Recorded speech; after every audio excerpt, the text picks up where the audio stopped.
Greg, Geis, to come up and read, who has not yet actually been a member of the 3030 Project, but we're thinking will be one day. I'm part of the conference group, I guess I'd have to say.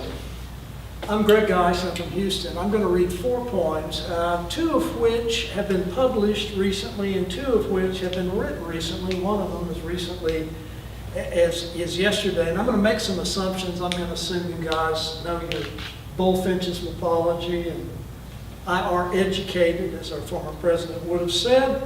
And so I'm going to read a poem called Why I Read the National Enquirer. I'm going to give you a little bit of background on this. I'm an avid reader of the National Enquirer.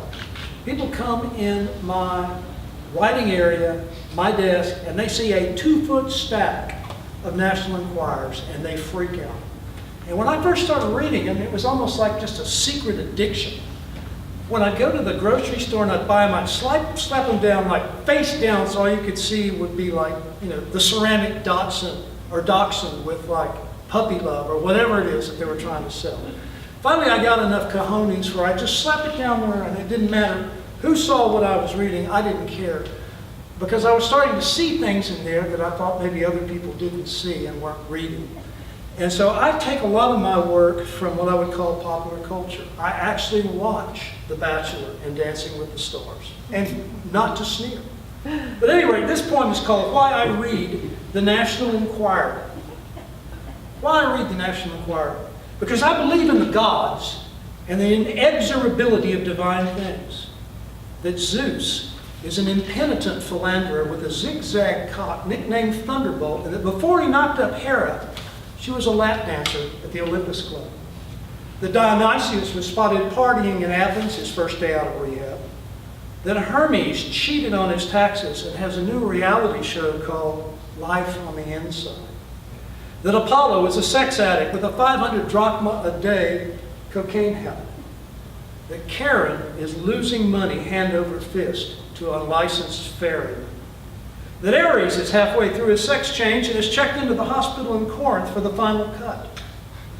That Pan was arrested in Delos for failure to register as a sex offender. That Demeter is gluten intolerant. And that Aphrodite bending over in a micro mini and a pair of Jimmy Choo stilettos would rock just about any world. This second poem, The Rub, it's going to be published by the University of Chicago Press next month. And give you a little bit of background. You know, the rub is something you'd say when you're in a difficulty in a particular situation. If you know your Shakespeare, you know in Hamlet, it's like to sleep, perchance to dream. There's the rub. This poem's called The Rub. Sometimes I hallucinate, but that is not the real problem. The real problem is that I have a secret life. I steal shower curtains from La Quinta and tell desk clerks I'm a private detective. When I'm happening, my right brain doesn't know what my left brain is doing, so whenever I go off the rails, I just reverse the current. I feel like candy in a pinata. Getting the shit beat out of you by blindfolded children is what life's really all about. I have extra curly pubic hair. I'm not really a private detective. I cannot tell left from right. Networking never worked for me. In my new life, I will live in a better class of hotel, perhaps a Drury Inn or an Embassy Suites. Breakfast is free and there is a happy hour. With free drinks, all the good stuff is free. I know it doesn't make any sense, but in most places, happy hour is actually 3 hours. They say the mind knows when to stop and when to keep going. Now I'm going to channel George Sanders. When I die, I'm going to sell everything I have and give it to the poor. In the future, I'll be more careful about what I remember and less careful about what I forget. I've always had good balance. I am filled with remorse. Carl Walinda lives 3 rooms down. When the world finally tips over, I won't fall off. Sometimes the universe makes exceptions. I have blue eyes and weigh 230 pounds. I'm off my meds. Yes, Jesus loves me.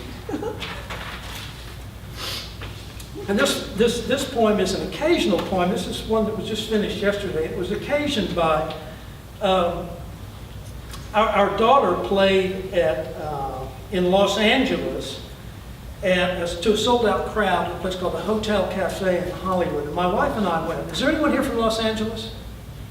Ooh, okay. Well, you may not like this poem. This poem is called Life, the Director's Cut. Oh, Lord God, could anyone have made anything as fucked up as I made? I'm sure from your height, everything looks like bird droppings on a rusting Hyundai hood. But from my plush armchair in the lobby of the Courtyard Marriott in lively downtown Burbank, it appears you have a plan. Oh, I don't blame you for wanting to off yourself, but must you take the rest of us with you?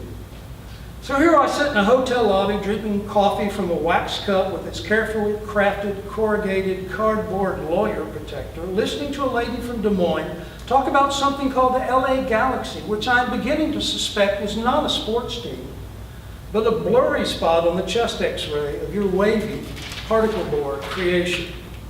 And while traffic stalls on West Empire Boulevard, a minor stoppage somewhere in LA's small bowel, I feel it my bounden duty to register a formal complaint.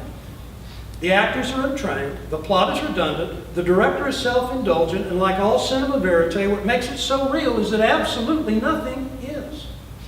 So please tell me that I haven't accidentally stepped through a wormhole in my immaculately clean, water-metered, low-flush, eco-sensitive hotel restroom toilet, passed through to an alternate universe and violated the prime directive by bringing this to your attention. Me, a hangman, wiggling his toes just before his neck breaks. And you faithless bastard, prowling the heavens like a male mantis with an eye for the ladies.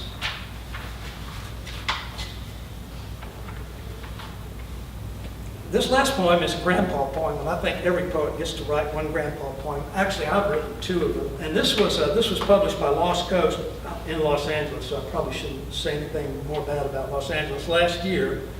And it was a big deal for me because it was a longer poem, and if you're a poet, you get a long poem published. It's a huge deal.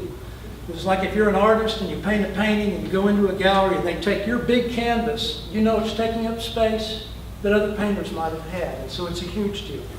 This poem is called Tulsa, 1959. Above all, I remembered the bathroom. They were poor and there was only one. It smelled of Club Man and cold cream, attar of roses, and White Owl cigars. A.L.'s razor strop hanging from a penny nail, head hammered flat since 1925, and on the ledge a cowlick shaving brush standing bristles up. A toilet that hawked before it up and spit, the water splashed a crack and tickled every time. The pipes had strangled when the faucets ran, howling bloody murder as they kicked to life behind a glaze of lumpy plaster. Below, white tile snowed with 40 years of drifting talc, and two mirrors hung to face each other. See for yourself. Your face, your life, affirmed in perpetuity. You and you and you again. You, the infinite regress. You, the ongoing argument. For you, the ongoing argument. And so, A.L., the matter's settled. You do go on forever. At least the front of you. On the nightstand were their dentures, smiling from two teacups, credit teeth bought on time from a credit dentist in Kansas City. Cheap but good chewers, A.L. used to say. He made us a deal. Beneath the pillow, his black grip Colt, a loaded Peacemaker caliber .45 long Colt, hammered down on an empty chamber. In his wandering days before the war, the great one, he reminded you, he'd been a trooper up in Michigan.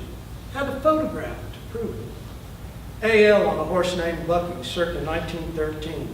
State police campaign belt, hat brim pushed up, Sam Brown belt, lever action marlin, and a saddle boot.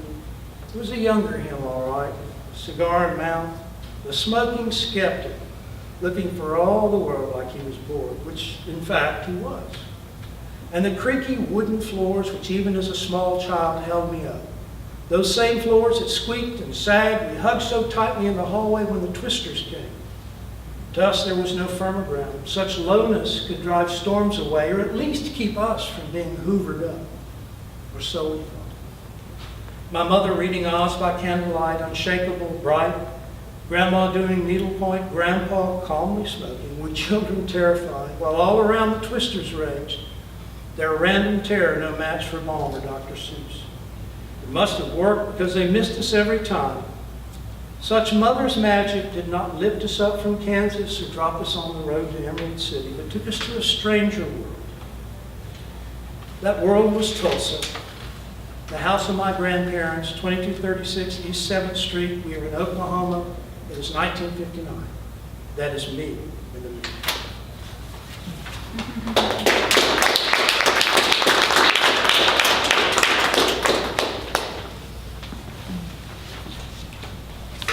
Like I said, you're going to hear an amazing variety of styles of poetry tonight.